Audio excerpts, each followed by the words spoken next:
बिस्मिल्लाहिर्रहमानिर्रहीम। अस्सलाम वालेकुम स्टूडेंट्स, आज का जो हमारा टॉपिक है वो हमारे पिछले टॉपिक का तसलसल है। लास्ट टाइम हमने रदरफोर्ड एक्सपेरिमेंट पढ़ा था और उसके साथ उसकी हमने ऑब्जर्वेशन स्टडी की थी। अब हम उन ऑब्जर्वेशन की बेस पर हम उससे कुछ रिजल्ट जो हैं वो कंक्लूड करेंगे और एटम के स्ट्रक्चर को समझने की कोशिश करेंगे।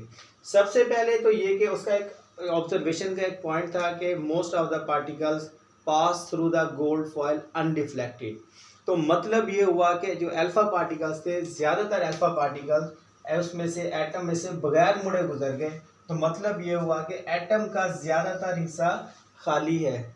कहा जाता है कि एटम का 99.9999% हिस्सा जो है वो एम्प्टी होता है।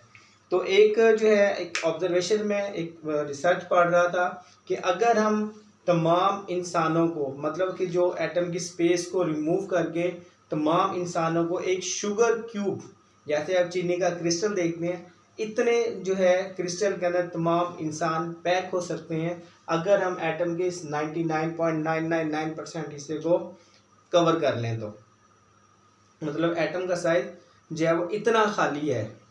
नंबर 2 कि उसने कहा कि फ्यू अल्फा पार्टिकल व डिफ्लेक्टेड, कुछ अल्फा पार्टिकल। अब अल्फा पार्टिकल्स का जैसे मैंने लास्ट लेक्चर में भी लिखा था, इनके ऊपर डबल पॉजिटिव चार्ज होता है। तो जैसे ही कुछ अल्फा पार्टिकल एटम से इस गोल्ड फॉयल से गुजर रहे थे तो वो अपने रास्ते से मुड़ गए। इसका मतलब है कि there is some positive particle inside the nucleus, inside the atom.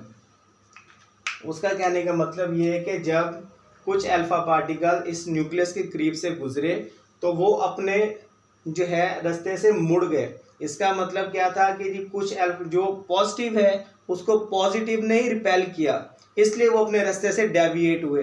तो उन्होंने कहा कि देयर इज सम जो है positive centre in the nucleus, और उन्होंने कहा कि ये न्यूक्लियस ऑफ एटम है। तो स्टूडेंट्स, जो रदरफोर्ड एक्सपेरिमेंट है इसका जो सबसे पॉजिटिव जो इम्पैक्ट था वो था डिस्कवरी ऑफ न्यूक्लियस। तो न्यूक्लियस डिस्कवर हो गया। उसके बाद उन्होंने कहा कि क्योंकि बहुत कम अल्फा पार्टिकल बाउंस बैक हुए थे या डिफ्लेक्ट हुए थे, तो उन्होंने कहा जो साइज ऑफ न्यूक्लियस है, साइज ऑफ न्यूक्लियस वो वेरी स्मॉल है।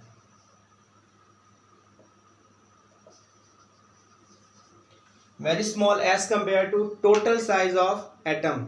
तो इसके बारे में एक रदरफोर्ड ने इसका हैरत का इजहार इस तरह किया था कि जनाब साहब कि आपके पास एक फुटबॉल स्टेडियम की छत के ऊपर आप एक छोटा सा मटर का दाना रख दें, तो जो फुटबॉल स्टेडियम की जो छत है वो सारे का सारा एटम है, और जो दरमियान में आप एक मटर का दाना रखेंगे वो उसका क्या होगा, न्यूक्लियस होगा। आप इससे अंदाज़ा लगा लें कि न्यूक्लियस का साइज एटम से कितना छोटा होता है।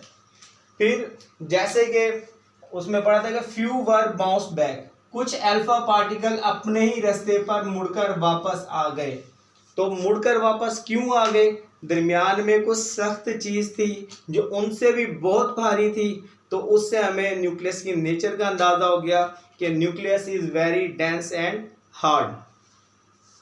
फिर इसके बाद जो है पोजीशन ऑफ इलेक्ट्रॉन वो यहाँ से क्लियर हो गई कि जो इलेक्ट्रॉन है वो न्यूक्लियस के गिर्द रिवॉल्व करते हैं। Electron revolve around the nucleus.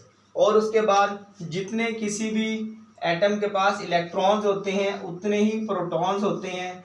तो atom as a whole neutral, atom के ऊपर एज अ होल कोई चार्ज नहीं होता है, वो न्यूट्रल होता है। एंड इन द एंड उसने कहा कि इलेक्ट्रॉन्स के अलावा जितने भी फंडामेंटल पार्टिकल्स हैं एटम में वो सब के सब न्यूक्लियस में पाए जाते हैं और उनको न्यूक्लियॉन कहा जाता है। याद रखिएगा स्टूडेंट्स, ये एक्सपेरिमेंट जो था 1911 का था और न्यूट्रॉन डिस्कवर हुआ था 1932 में। तो सिर्फ रदरफोर्ड ने प्रेडिक्ट किया था कि इलेक्ट्रॉन के अलावा जितने भी फंडामेंटल पार्टिकल्स हैं वो न्यूक्लियस के अंदर पाए जाएंगे और उन्हें हम न्यूक्लियॉन्स कहेंगे। तो स्टूडेंट्स आज का जो हमारा टॉपिक था वो रदरफोर्ड के रिजल्ट्स थे, एक्सपेरिमेंट के रिजल्ट्स थे। उसमें पहली बात है कि उसने कहा कि एटम का ज़्यादातर हिस्सा खाली है। नंबर 2 जो डिफ्लेक्शन थी अल्फा पार्टिकल्स की वो प्रूव करती है कि एटम के सेंटर में कोई पॉजिटिव पार्टिकल है और उसने उसको नाम दिया न्यूक्लियस का। न्यूक्लियस कैसा था? तो न्यूक्लियस हार्ड एंड डेंस था क्योंकि कुछ अल्फा पार्टिकल अब उसे जो टकरा कर वापस आ गए थे।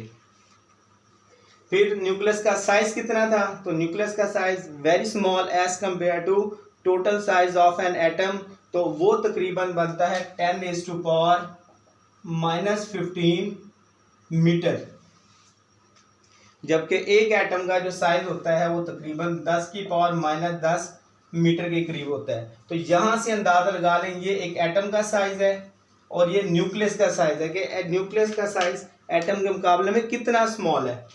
फिर इलेक्ट्रॉन की पोजीशन क्लियर हो गई, प्लम पुडिंग थ्योरी गलत साबित हो गई। उसने कहा था कि एटम सारा पॉजिटिव है, उसमें कहीं कहीं इलेक्ट्रॉन्स लगे हुए हैं, ये बात निगेट हो गई। हमें इस बात का पता चल गया कि एटम के सेंटर में पॉजिटिव चार्ज है और उसके इर्द गिर्द जो है वो इलेक्ट्रॉन्स रिवॉल्व करते हैं।